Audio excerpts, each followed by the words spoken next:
Train ট্র্যাকের উপরে $250 million Lamborghini রাখা আছে। আর এখন সেটার দিকে এগিয়ে আসছে একটা বড় ট্রেন। কিন্তু ধাক্কা মারার আগে আমি এই ল্যাম্বরগিনিটা ব্লেককে দিতে চাই। Thank you. এবং ট্রেনটাকে পাঠানোর পাশাপাশি আমি 8 জন সোলজারকে রেখেছি যারা 10,000টা বুলেট ছুড়বে তোমার ল্যাম্বরগিনির দিকে। এটা তো খুবই ভয়ঙ্কর হতে চলেছে। হ্যাঁ, এটা মজাদার হবে। আর তোমার হাতে 24 ঘন্টা সময় আছে। এই বুলেটের হাত থেকে ল্যাম্বরগিনিকে বাঁচাতে তুমি যা খুশি করতে পারো। টাইমার শুরু হলো এখন। ঠিক আছে, প্রথম লাইনের ডিফেন্স হলো সিন্ডার ব্লকের ওয়াল, তারপরে থাকবে শিপিং কন্টেনার যেগুলোর মধ্যে ফ্রিজ ভরা থাকবে, আর তারপরে থাকবে গাড়ির দেওয়াল যাতে বুলেটগুলো আটকানো যায়। তোমার কি মনে হয় এই সব কিছু এই বুলেটগুলোকে আটকাতে যথেষ্ট? হ্যাঁ, যথেষ্ট হবে জি। ঠিক আছে, কিন্তু এখনো সব কিছুই হয়নি। তোমার শুরু করা উচিত। তাই ব্লেক সঙ্গে সঙ্গে 3টে স্টোরেতে গেল, আর আমি ওকে আমার ক্রেডিট কার্ডটা দিয়েছিলাম, আর ও প্রায় $78,000 জিনিসপত্র কিনলো। আর আমি তোমাদের একেবারেই বোর করতে চাই না বলে এই অংশটা কেটে দিচ্ছি। ও এখন যা পেয়েছে সেগুলো দিয়ে ওর কাজটা শুরু করলো। ও মাই গড, আমি বিশ্বাস করতে পারছি না এত কিছু কিনেছি, কিন্তু তারপরে এখন অনেক কিছু আসে। এখানে ওয়াটার ট্রাক আছে, কিছু জাঙ্কারস এনেছে, আর এখানে একটা কনেক্স ক্রেট রয়েছে।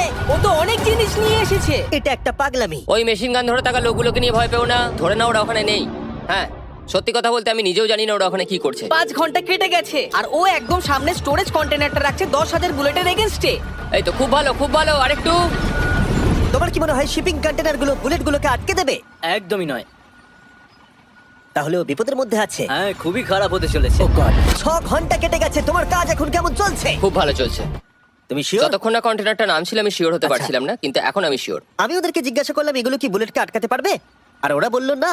আর ওর আমার কথা শোনার পরে মাথা খারাপ হয়ে গেল। ও সারা রাত জেগে কাজ করলো। এদিকে এসো মিস্টার রেলরোড টাইস। খুব ভালো, খুব ভালো। এই তো কাজ খুব ভালো হয়ে গেছে। এমনকি সকাল হয়ে গেলেও ও ডিফেন্সকে আপডেট করে যাচ্ছিল। ভাই ও স্টোরেজ কন্টেনারের মধ্যে একটা ভ্যান আর বড় টিউব ঢুকিয়ে দিল। আর আমি এসে এই সবকিছু দেখার পরে খুবই ইমপ্রেসড হয়েছিলাম। আমাকে বলো তুমি কি কি করেছো?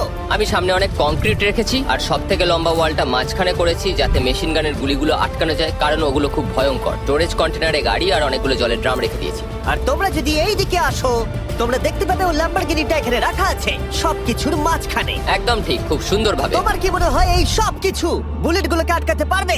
হ্যাঁ, পারবে। আমার মনে হয় তোমার জেতার সুযোগ মাত্র 50%। আমি যতটা সম্ভব চেষ্টা করেছি। তো আর ওরা 10,000 রাউন্ড গুলি ছোড়ার আগে আমার সাথে ল্যাম্বোর কাছে চলো। তুমি শুধু এই ল্যাম্বোটার জন্যই কম্পিট করছো না, তার সাথে $1,00,000 আছে। কি? হ্যাঁ সত্যি, এটা তো জানাই ছিল না। এটা ইন্স্যুরেন্সের জন্য যথেষ্ট হবে। 24 ঘন্টা কেটে গেছে। 8 জন সোলজার, 10,000 বুলেট ভার্সেস ব্লেক এখনো পর্যন্ত যা তৈরি করেছে। তুমি কি তৈরি? তাড়াতাড়ি করো, আমি আর অপেক্ষা করতে পারছি না। আমরা তৈরি জিমি, তুমি বললেই ফায়ার করব। স্যার আপনি ফায়ার করতে পারেন। রোজার দ্যাট। সবাই ফায়ার করো। আমার সবচেয়ে বড় সমস্যা হচ্ছে যে আমার এই মেটেরিয়ালগুলো একটাও হাতে নেই। আমি যেগুলো কিনেছিলাম সবকটাই হয় হার্ড কংক্রিট না হলে মেটালের তৈরি, তো এগুলোর কোনোটাই আর ব্যবহার করা যাবে না। তো আমার হাতে এখন কিছু আর তাই ব্লেক তার ক্রিউদের পাঠালো শহরের সমস্ত পিলো আর এয়ার ম্যাট্রেস কিনে আনতে। আর যদিও ব্লেকের খুব ঘুম পাচ্ছিল তাও ও কাজটা করছিল। আমি এখন এমন একটা স্টেজে রয়েছি যে আমার নিজেরই মনে হচ্ছে যে আমি এগুলো কেন করছি। তারপর ভাবছি আমি তো একটা চ্যালেঞ্জে রয়েছি যেখানে একটা ল্যাম্বরগিনি উপর থেকে ঝুলছে। কিছুক্ষণ পরে ওর সমস্ত ম্যাটেরিয়াল গুলো চলে এলো। আর ব্লেক প্রায় 24 ঘন্টারও বেশি জেগে ছিল, তাই ওর ঘুমের খুবই প্রয়োজন ছিল। আমাকে এখন একটু ঘুমোতেই হবে কারণ আমি প্রচন্ড ক্লান্ত হয়ে গেছি। আর যেহেতু ব্লেক খুবই ক্লান্ত ছিল, ও যতক্ষণ ভেবেছিল তার থেকেও অনেকক্ষণ বেশি ও ঘুমিয়ে পড়লো। ব্লেক, এটা কি করেছে? এটা কি ভাই? এখানে ম্যাট্রেস পিলো আর ব্ল্যাঙ্কেট দিয়ে ভরিয়ে দিয়েছে, কিন্তু গরম দুধ কোথায়? ওটাই তো আসল জিনিস ছিল। ব্লেক কোথায়? মনে হচ্ছে ও এখনো ঘুমোচ্ছে। এখনো ঘুমোচ্ছে? হ্যাঁ। ব্লেক ভেতরে থাকাকালীন বুঝতেই পারেনি যে ও আসলে কতটা দেরি করে ফেলেছে।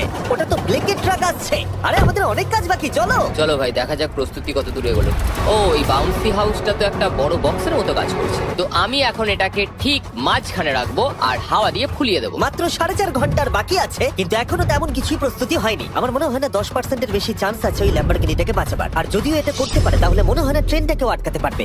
সাইডগুলোকে ভালো করে ফিল করো যাতে অনেকটা উঁচু হয়, ওয়ালগুলোর থেকে যেন উঁচু আর হয়। 2 ঘন্টা মতো বাকি আছে। সেই সময় ব্লেক কার্ডবোর্ড বক্স এবং বাবল র্যাপ দিয়ে পিটের বাকি অংশটা ভর্তি করবার শেষ চেষ্টা করলো। আর বেশি সময় বাকি নেই। চ্যানেলের আর কতক্ষণ বাকি আছে? 1 ঘন্টা।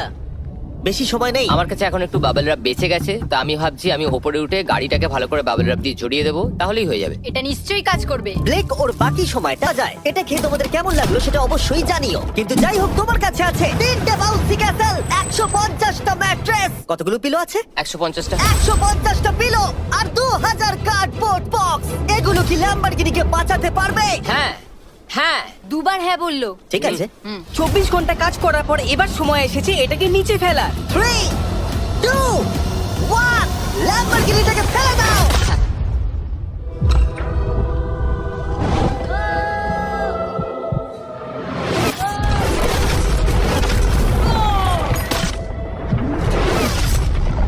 সরো সরো সরো, সামনে থেকে সরো। কি চলো, জোর আওয়াজ হলো। সব যেন ঠিক থাকে, সব যেন